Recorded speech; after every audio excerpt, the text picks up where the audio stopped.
So what do you think, girls? Can you beat them? Yeah. What were you saying then, as that was showing? You were saying, what are they doing?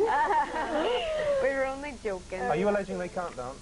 Oh, no, they can't dance. Let's just run through, for anybody who hasn't seen Pop Stars The Rivals. This is Nadine, Sarah, Cheryl, at the back, Nicola, and Kimberly. That's right. And many congratulations, of course, for all getting into the band. Why is Cheryl sitting all on her own?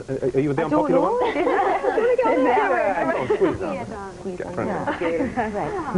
Now that all, I mean, all right, you've moved on to another level now, and it's all about, you know, the record selling, and they are selling very well. But now that you've got through the competition part, do you feel a lot, kind of, have you calmed down? Feel all right? Yeah. In ways you do, don't you? You kind of feel, oh, I'm glad it's over, but then there's a different kind of pressure then, but it's good pressure, because you're doing all the things that you wanted to do when you started the competition. You sound like Karen Keating when she started on Blue Peter all those years ago. You've got such a strong accent. Do you? Yeah? Great. Yeah. So, but what about all this rivalry that we keep reading in the newspapers between you and the boys? There is no rivalry. We've been having a bit of fun with it, and unfortunately we think we're taking it a bit too seriously. We're just young girls enjoying our lives and just enjoying it all. You know, I mean, we were having a bit of a laugh of it and we've took it really seriously. Who's taking the boys or the papers? The call was talking the people.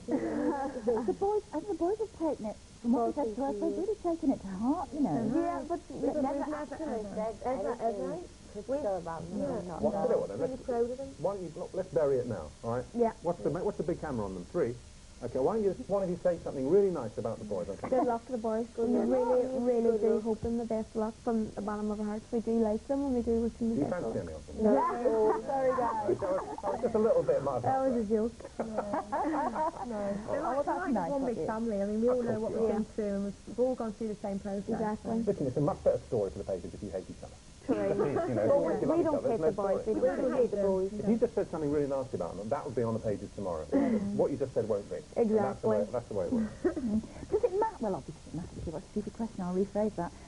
If you don't get to number 1 with this one, if you're beaten by the boys or anybody else, how big a trauma will that be for you? I mean, that's not our main focus. To get to number 1 is not our main focus. I mean, that's what the programme was built around, you know, it is called Pop Stars The Rivals, and that's what it was based around from the very start.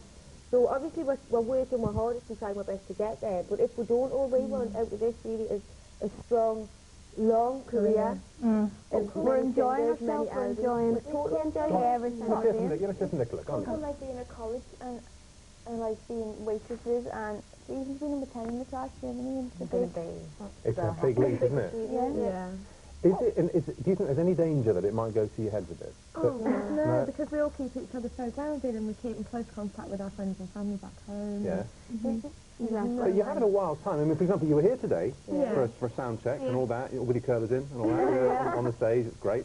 And then you hopped on the back of motorbikes and went off to the BBC to the top of the pop. And then you get on the back of another Virgin motorbike and come back here again. It's the best. Great. We're still, I mean, maybe people perceive us differently because, we're living our dreams out, but we're still normal girls. We still go home at the end of the day and have a pizza and watch a video and when we go home at Christmas, we'll still be washing the dishes and, you know what I mean?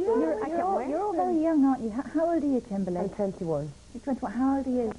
17? 19. 19. 21. 17. God, 2 17-year-olds. Just amazing. When you go home, when now you're at the house, you live with your parents? And home in Ireland, I live with my parents. But when you're over here? No, they live in Ireland, so I live over here. Whereabouts now? Derry, in the north. Right. And what about you, Kimberly? Bradford, I'm from. Yeah. So I live at home, with Mum. Bradford's a great city. It is. No, really, I used to work in Yorkshire. Bradford's a really good city. Yes. So that's where you'll be spending Christmas, is it? Yeah, right. And you? Newcastle. Yeah, of course. Manchester. Which part of Manchester? Stockport. Yeah? Oh, no, very well. No, very well. You used to live in Didsbury, just in the next bit.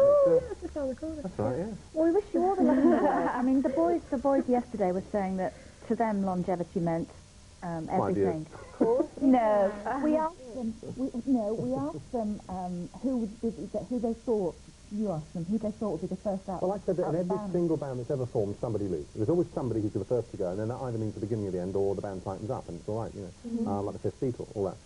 Any predictions who might be the first to walk? We've only been in the band 3 weeks. We don't think like that. No, no, it's impossible going to be the first. I'll tell you what Daniel said, though. He said he thought he probably would because he's 24 and in 10 years' time he'd be 34 and far too old to be a pop star. If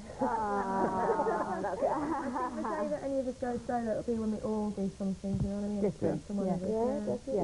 Well, I have to tell you that straw poll in our office, because most of the people who work for us are much younger than us, okay, so it's worth doing the straw poll. They do prefer your single, I have to say that. But it's good, actually. It's a very good sound. Thank you. Okay, well, we're going to be hearing it later. Thank you very much. Thank you for having us on. You've got a hugely excited crowd out there. What's that like? Because there's one thing about a suit coming in from the record company and saying you've got to #1 or you've sold 40,000 copies. But what's it like actually walking through a crowd like that? That is the best feeling of the whole career. It's real, you get up there and you sing to a live audience and they're singing your song back and really enjoying what you're doing, and they're loving it as much as you, and you buzz off the crowd, and it's fantastic. We'll have a really good time with it. Have a good laugh with it, because that's what it's about. Exactly. Well, later, as we say, the girls are going to be outside. They're singing their Christmas single. It's called Sound of the Underground, isn't it? Sound of the Underground to a huge and very excited crowd out there. And that's after we discover more